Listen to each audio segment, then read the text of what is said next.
If in the event, or let's say that you're unable to take your animals with you when you do leave, there are a lot of different things, or a lot of different ways, and a lot of folks have a lot of different opinions on what's the best way to handle that situation.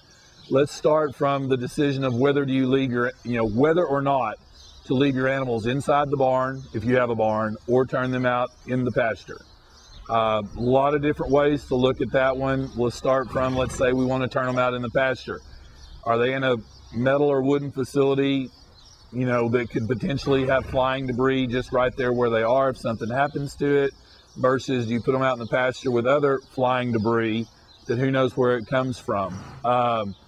Again, there's not necessarily a right or wrong answer. All the literature you would read on this tells you, you make your best decision or choice, because certainly if you've got them out in pastures that are anywhere close to electrical lines, electrical wires, things like that, those wires get down, certainly that's an issue.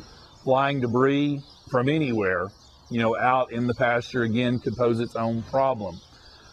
One advantage, if we will, to putting them out in a pasture is you can certainly put out ample hay or forage, that they, pre-baled forage that you could put out for them.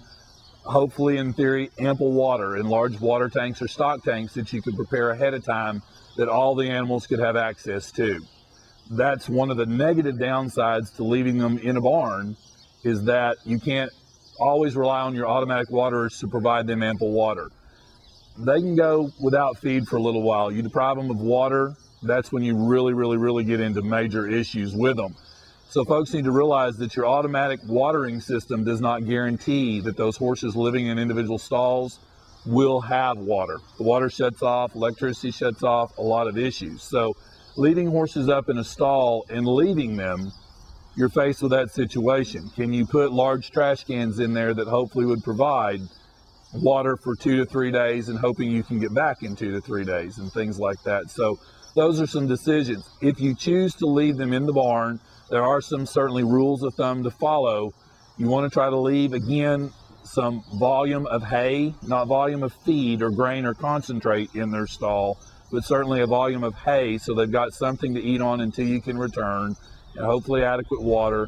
But the other thing that, again, folks need to realize is you really need to shut all the power off to that barn when you leave, as far as shutting down the breaker, turning off the electrical supply, which, again, in the heat of the summer, the heat of the fall, whenever it's hot, it's a really hard thing to think, well, I'm going to turn off all my fans on these horses and leave. But what folks don't realize is when the power's off, and let's say the power is restored before you get back, there's a power surge that can cause sparks and cause a fire. We all know, just kind of like you can see around me, there's a few cobwebs here and there, highly flammable, and sparks can set them on fire real quick. So folks need to remember to shut down the power.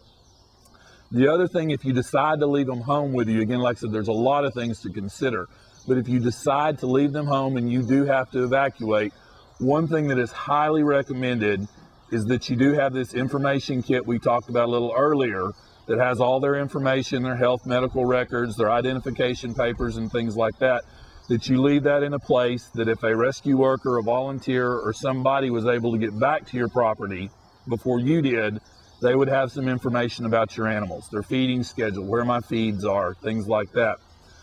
Have that information readily available. Another real good rule of thumb, again, that we learn a lot of things as we do survive through other types of disasters, but take sheets of plywood and spray paint on them in bright neon orange or some color that's very visible. Have horses or have animals on this property and put on a number that you have, or we have animals, we're okay if you stay there, or have animals need help immediately.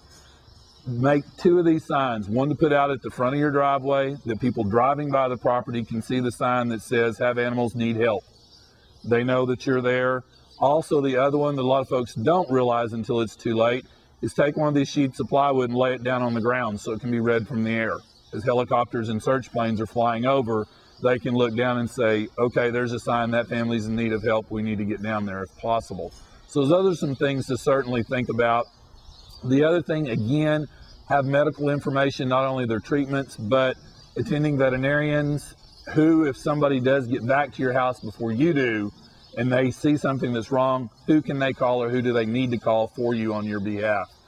Certainly, again, if you've left them in a very prominent place in your barn facility, you need to leave instructions on how rescue workers or disaster workers can get a hold of you, whether it's cell phones, relatives out of town, something like that, so they know how to contact you in the event something is wrong with your animals before you get back.